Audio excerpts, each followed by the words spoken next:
reimagining things today. Yeah, we're running, 7, 8, 9 minutes behind schedule. We had a problem with so we have a control room that basically drives our live newscasts, and they lost complete control. So all we were able to do is keep running some stuff over and over. So thanks for bearing with us.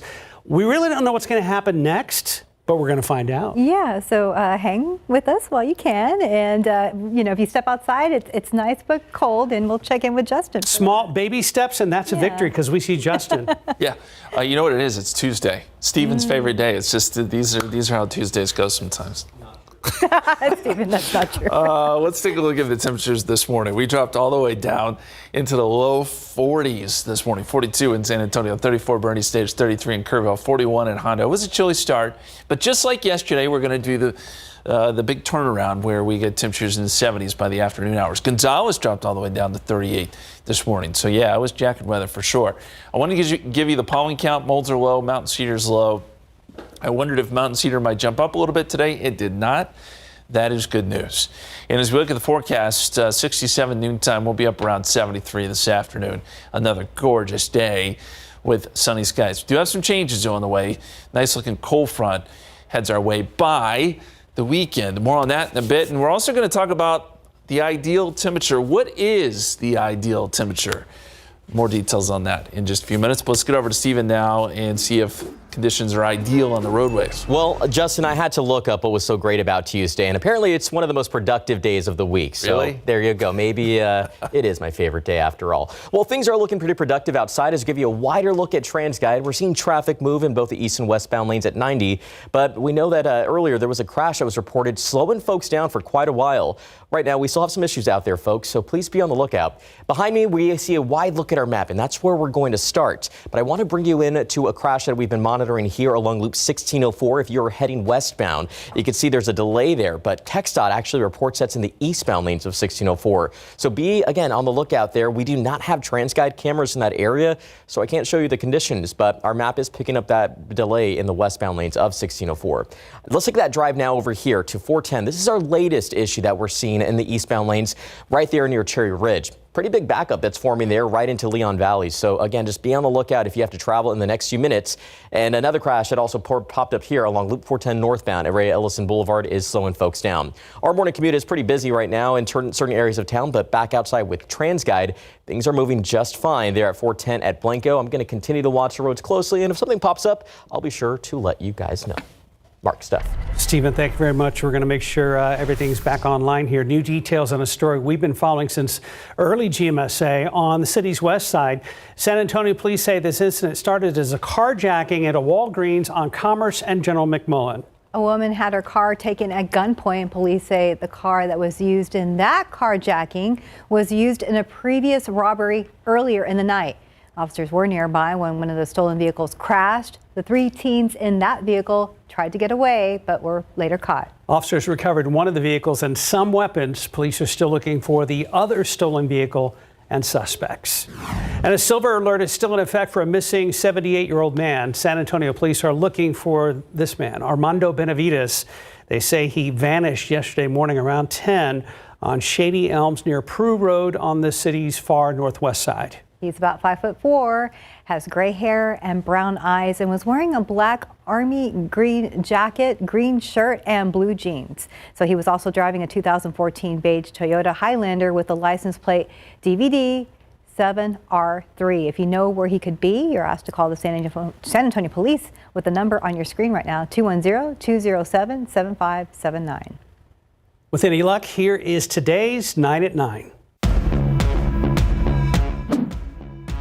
Israel is expanding ground war in Gaza amid growing concerns about the humanitarian crisis that's unfolding there. And we're getting a better sense of just how long Israel's intense bombing against Hamas could last. Israel's defense minister says he believes the war will last at least another 2 months. Republican and Democratic lawmakers are at odds over the Ukraine-Israel aid package. While Democrats are taking steps to bring the matter to the floor this week, many in the GOP say they're not going to budge unless border security is included.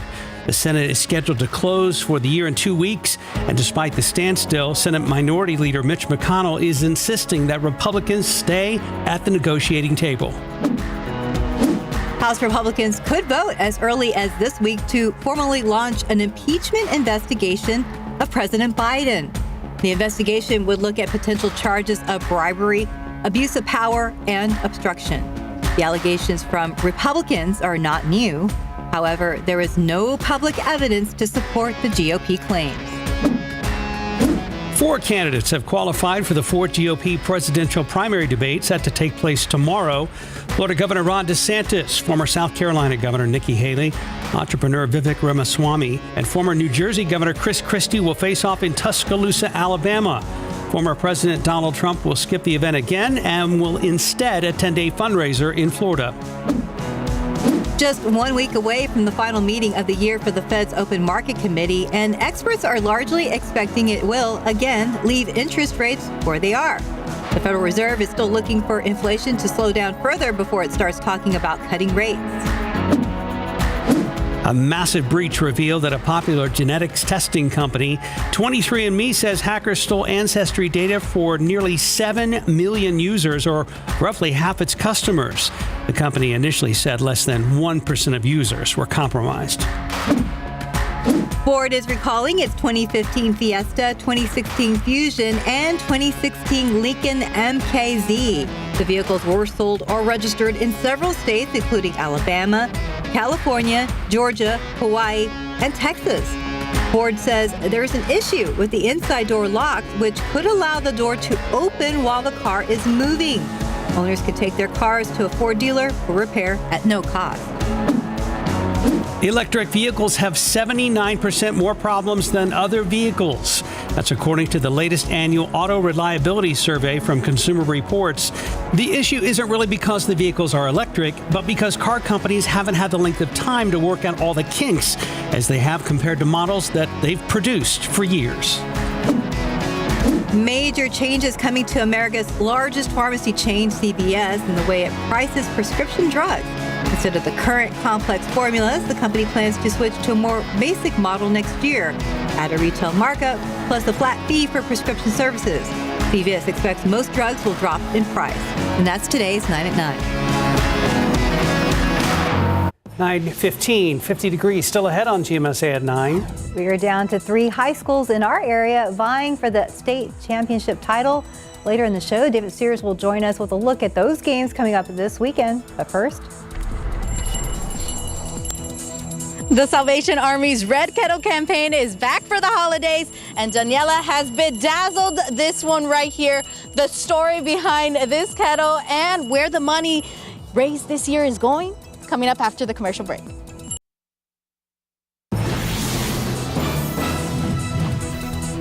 Welcome back to GMSA at 9. There are many ways you can give back this holiday season, and the Salvation Army has you covered. Its Red Kettle campaign is back, and we are live at the Hobby Lobby off Agora Parkway with 2 special guests, Captain Josh Robinette and Daniela Ibarra, our beautiful KSAT journalist here joining us.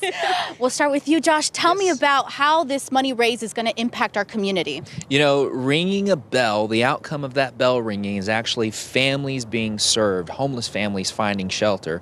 So the National Red Kettle Challenge every year raises money to support programs that the Salvation Army provides right here locally in San Antonio. Tell us about some of those programs. Yeah, some of those programs include shelter.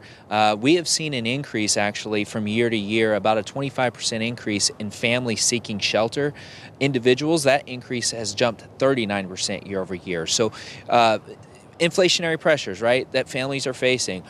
Our food pantry requests are up 200%. So monies raised in this Red Kettle support programs like that. On Saturday, there's an event happening. Tell us about that. Big event Saturday. We're calling it the 210 Challenge. It's actually a national Red Kettle Challenge. We're competing against cities all across the country.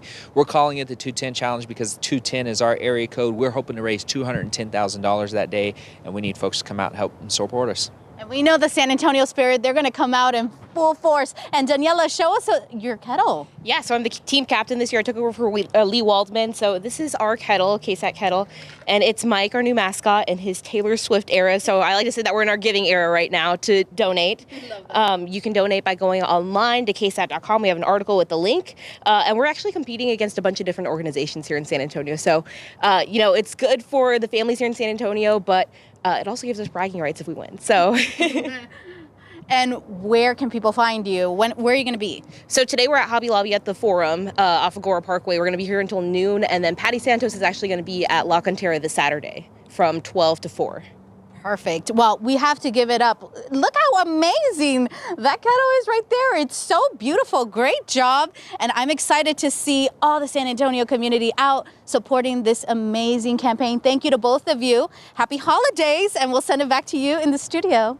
Thank you guys, good job. And just in case you guys can't make it out to see the kettle in person, we periodically run that QR code so you can go ahead and donate. Yes, indeed. All right, 50 degrees at last check. Here's Justin with a look at our full forecast. A little cool right now. We've got some high clouds you see there in the distance. Temperatures today, though, will be close to perfect. 73 degrees in San Antonio today, 68 Fair Oaks, Rand 68 in Bernie, 71 in Hondo, which begs the question, and I love to ask this every year, what is the ideal temperature? What is the temperature that is just perfect?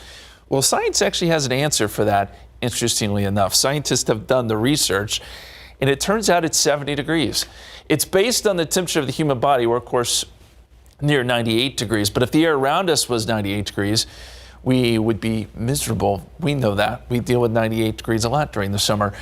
So it's the outdoor temperature that allows us to release heat from our body. And it has to do with humidity and wind. That also factors in. But 70 degrees. That is the ideal temperature. If you were curious, now we can't leave our house at 70 these days because the electric bill would be too high. But anyway, we're pretty close to that this afternoon. I have an article about this. If you'd like to scan that QR code, you can learn more about what is the ideal temperature. 49 in San Antonio right now, 50 in New Braunfels, 50 in Seguin, 50 in Bernie, 45 in Kerrville. It's a chilly morning. We have a little bit of a wind out there, but not much. It's generally pretty calm in most spots. And the water vapor imagery shows that we still have that steady stream of high clouds. They moved south yesterday and have kind of worked their way back up towards San Antonio. We'll see a few of these high, thin cirrus clouds today. Not a big deal. Still beautiful weather. And as we look at the big picture here, we've got some snow up across the Great Lakes, a little bit of rain across parts of Mexico to our south. That's some of that high-level moisture, but probably not even reaching the ground. And then a little bit of action out in the Pacific Northwest, but really nothing over Texas. High pressure at the surface starts to scoot east. And what this does is allows for that return flow to start to kick in late tomorrow, but more so on Thursday. And so by Thursday, I think we're going to see a mostly cloudy day. Probably the case on Friday, too.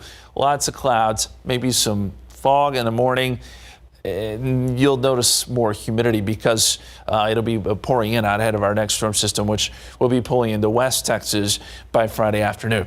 This front arrives Saturday morning. There is a small window for a shower with it, but I wouldn't get too excited. Generally, most of the rain is going to be off to our east and northeast, and the window is very, very small. The bigger story will be the gusty winds Saturday afternoon. We could see some gusts 30 to 35 out of the north. I hate to mention it, but we got to think about what is this going to do to Mountain Cedar. Could kick it up this weekend. Just a heads up. I'm just putting that out there.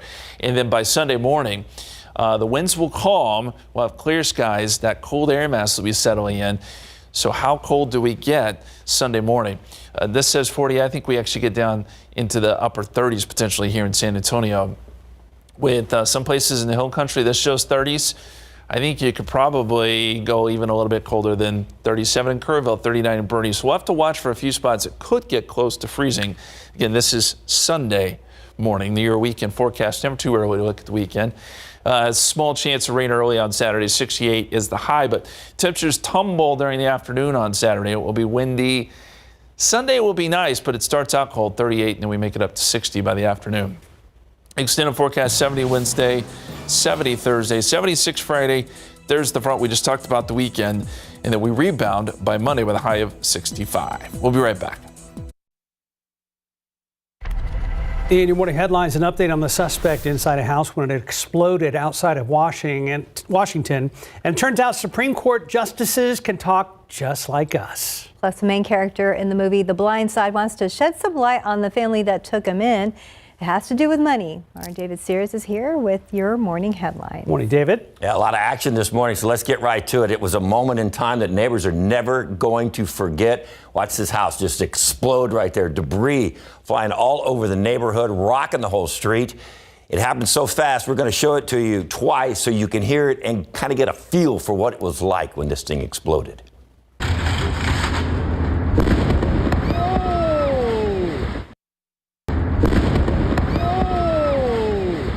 Explosion took place last evening. Debris all up and down the street with a suspect in the house. Police officers right outside. At last check, still no word on the suspect's condition. As of now, you can only imagine what happened to him. The 3 police officers at the home suffered minor injuries. Now, according to police, they were called to that house because the suspect fired off 30 to 40 flares inside and outside the house. The officers had a search warrant, but the suspect would not let them come in, or he wouldn't come outside.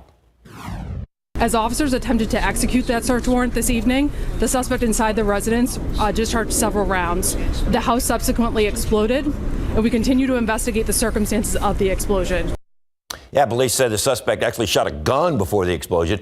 Once again, we are still waiting on the condition of that suspect, and police said that even though they did fire off those flares outside, there wasn't any other property damage or injuries.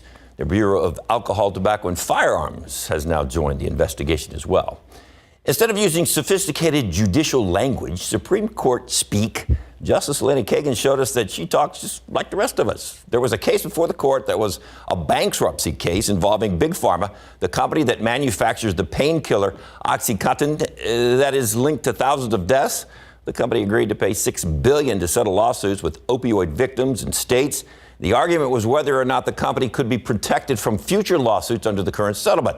The company the company is owned by Sackler. They're a family that owns that business. The Biden administration says no. The Justice Kagan wanted to know if the federal government should end an agreement already settled between the victims and the company. This is where she talks like us. Listen to this soundbite. Overwhelming, the support for this deal, and among people who have no love for the Sacklers, among people who think that the Sacklers are pretty much the worst people on earth. They've negotiated a deal which they think is the best that they can get. So I'm wondering why one nutcase holdout should hold up something like this. Yep, one nutcase holdout. That's pretty simple, easy to understand. Talking our language now. The court seems to be divided on the case. Their decision could affect other lawsuits. We'll find out how they voted next June. Real life drama turning out to be as entertaining as the movie The Blind Side. The hits just keep coming. Former NFL offensive lineman Michael Orr is the character the movie is based on. Sued the family, the Toohey family. They took him in. Sandra Bullock played the mom. Orr wanted $50 million. He said that the family robbed him. The Tooheys now say that he was trying to extort money from them. First $50 million, then it dropped down to $10 million. If they didn't pay up, he said he was going to expose them as fakes and thieves. That didn't work. They refused to pay, so then he demanded $15 million. We're not going to be strong-armed. We haven't done anything. We're not going to be extorted. Yeah, if you remember, this goes back several months when Orr first claimed that the Tooheys used their conservatorship just to get rich. He said he didn't get his share of the money from the Blind Side box office. Court papers show the Tooheys were made conservators of the person and there was no estate to administer. The two sides had a verbal agreement to divide the proceeds evenly. Somehow they only got $138,000 each. The movie went on to make $330 million. Sandra Bullock went on to win an Oscar for the role as the mom, Lee Toohey. So this thing just keeps going on and on and on. I think all they were trying to do was help the guy. Yeah. When he was in high school. Loved the movie when it came out. Yeah, it was good. Yeah. Thank you, David. Right now, 9:32, 51 degrees. We'll be right back.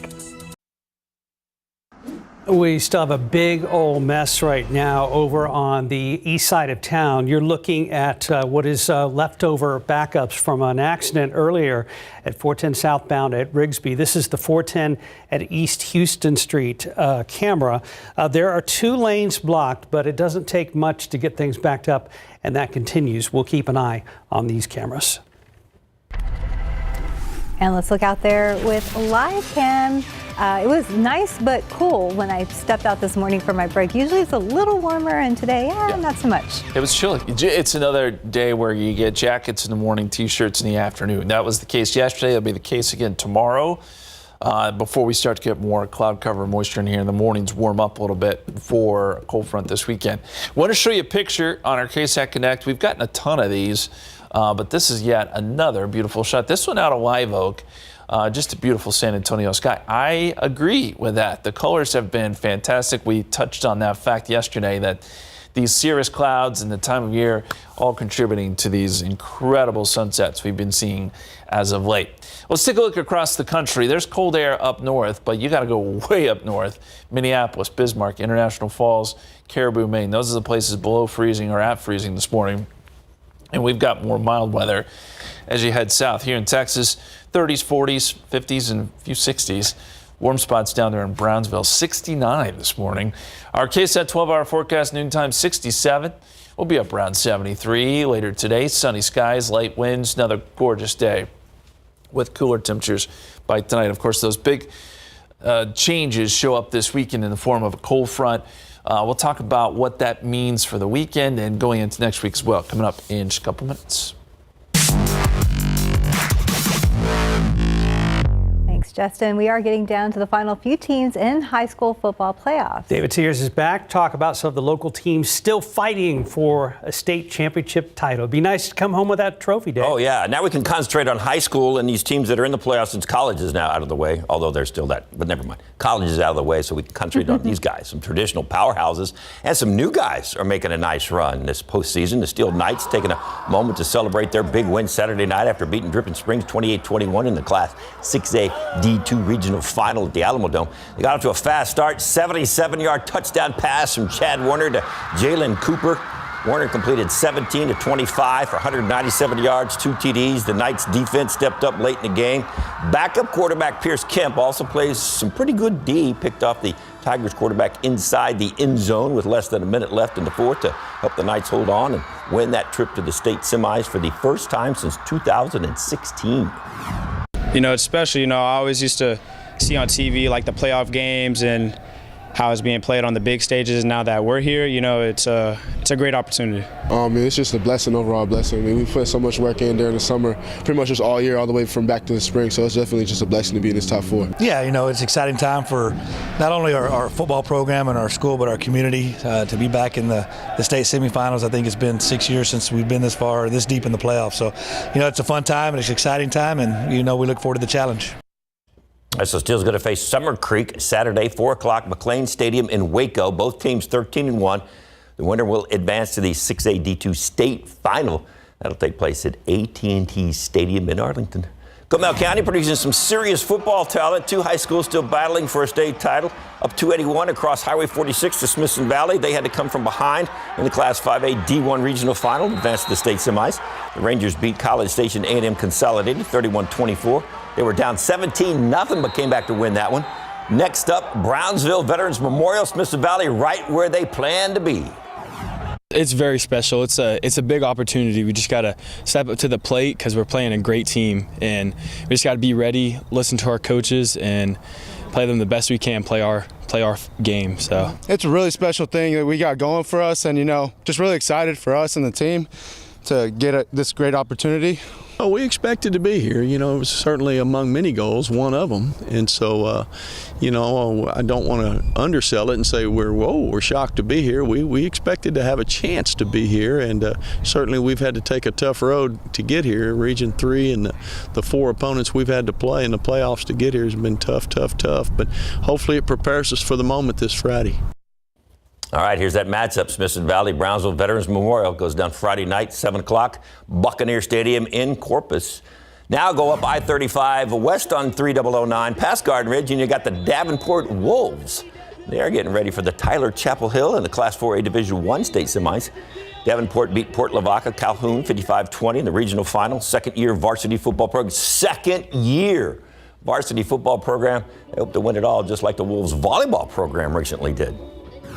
It's kind of exciting. I like it because everyone just starts buzzing in about how we're a 4-year school now and how we made it this far, and no one's believed it. Our volleyball won state, and now we're 1 game away from state, so I like it. I like getting all the buzz about it. Very special. It's great to come out here and make it this far, considering last year we made it the second round, which was special already, and we're out here in the semifinals. It's huge. It's not only huge for, you know, our players, our coaches, but our school. You know, the school's all rallying behind us. The community's excited. We're having a big community pep rally on Wednesday, and that's what high school sports are all about. We're starting a tradition now And last year, I think we were close, but this year we're more complete team. We're more closer. We play for each other. And yes, sir. All right, so Davenport's going to take on Tyler Chapel Hill Friday night, 7 o'clock at McLean Stadium in Waco. The winner moves on to state. So second year of varsity football. Wow. And they've got a chance to go to the state championship. So there's a new powerhouse that's developed out there in Davenport. All over the Comal County area, apparently. Yeah, so right? Got some good teams out there. All right, good luck to all those teams. Yes. Yep. Thank you, David. 942, 53 degrees. You're watching GMSA at 9, and coming up, which top-rated gifts are on sale now if you still need to get some holiday shopping done. And it's always a great day to go down to the zoo, including this one where it's 53 degrees at the Crane exhibit. Go out there and take a look. It's a wonderful zoo here in America's 7th largest city, San Antonio, Texas. We'll be right back. If it seems like holiday shopping season started months ago, you're right. But it's still not too late to save some hard-earned jingle on the perfect gifts. Although Black Friday and Cyber Monday are over, you can still get great prices all the way in December as retailers run special promotions and holiday sales all month long. Consumer Reports tracked products that typically go on sale in December to find discounts on some top-tested products you may want to wrap up. Well, get out the extra large roll of paper for this one. A 65-inch Hisense LCD 4K TV. It's $498 at Amazon and Walmart. That's $300 off. CR says it tested well for picture quality. Next, for someone who wants to listen to music or whatever on the go, these Sony headphones are $239.99 at Walmart, $60 saved. These noise-canceling wireless earbuds are at the top of Consumer Reports ratings.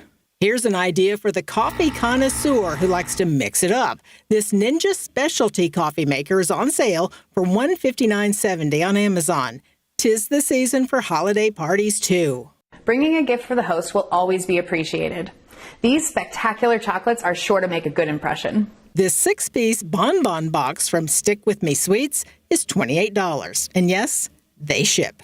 And if you have something like cookware or a laptop or tablet on your list, don't worry. Gordon says keep looking. Those things are going to be on sale too. Marilyn Moritz, KSAT 12 News. Okay, I'm back with a quick look at TransGuide right now. This is actually 410 heading southbound. I just got off the phone with our friends over at TransGuide. This is heading southbound. An 18-wheeler involved crash. And right now we know that they've shut down the lanes along 410. This is right there near East Houston. And you can see traffic is really building out there on the frontage road.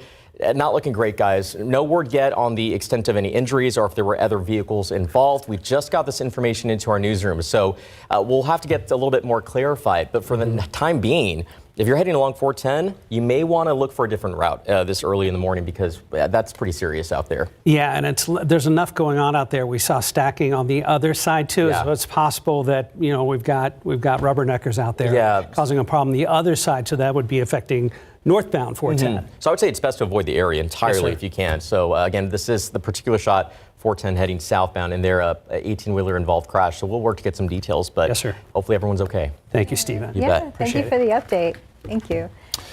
And we've got some beautiful weather out there right now. Obviously, the sun is out, so take your sunglasses if you're going to be out driving. But, as nice as the weather has been, one thing we are missing, unfortunately, is rainfall. I want to show you the deficit that we've developed here in San Antonio. Close to a foot below average. This year, honestly, has felt a little bit better than last year, but it's still bad.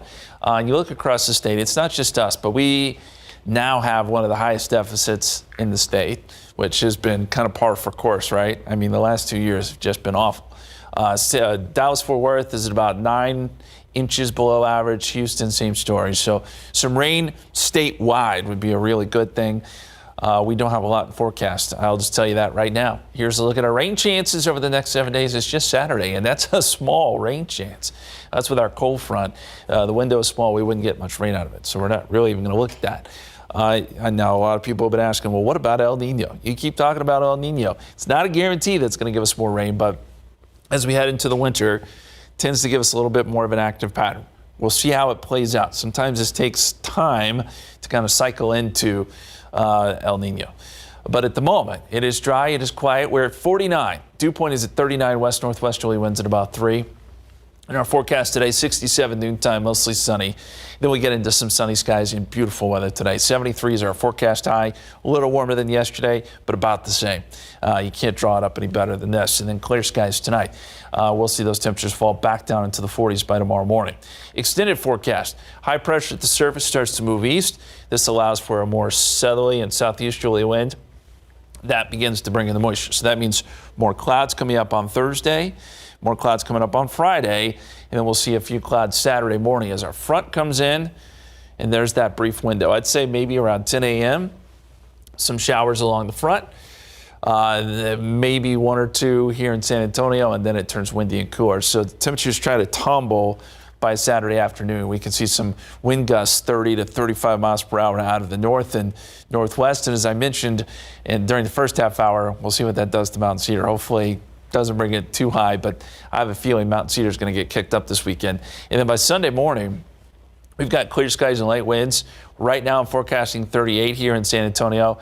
I think it's possible we could even go a little bit colder than that.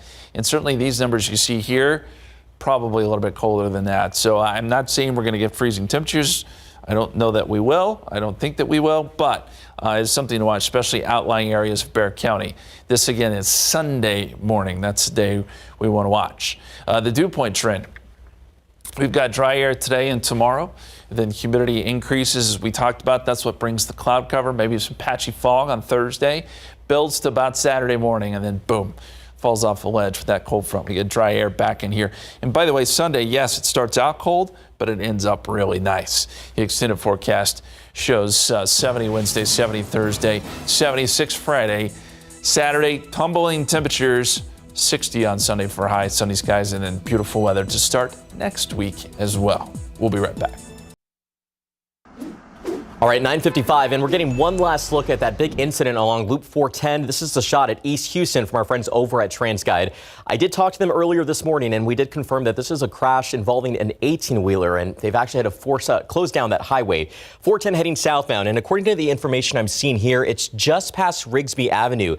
They are urging folks to use an alternative route, so if you have to travel in the next few minutes or so, this is an area you want to avoid. You can see the backup that's forming out there on the frontage road, and we're also seen a little bit of a slowdown in the northbound lanes of 410, and this is over near the city's east side. So again, this area you want to avoid. We do know that it involves an 18-wheeler, but not sure if there's another vehicle involved. So we'll work to get that information clarified for you, but make sure you have the KSAT mobile app downloaded, notifications turned on. We're going to send a push alert out in the next few minutes. So just avoid that area, folks. Lots of info there, and I don't even see a good detour, Steve. I don't either, so we're going to have to look for those solutions. Okay, thank you, sir. Yes, thanks for the update.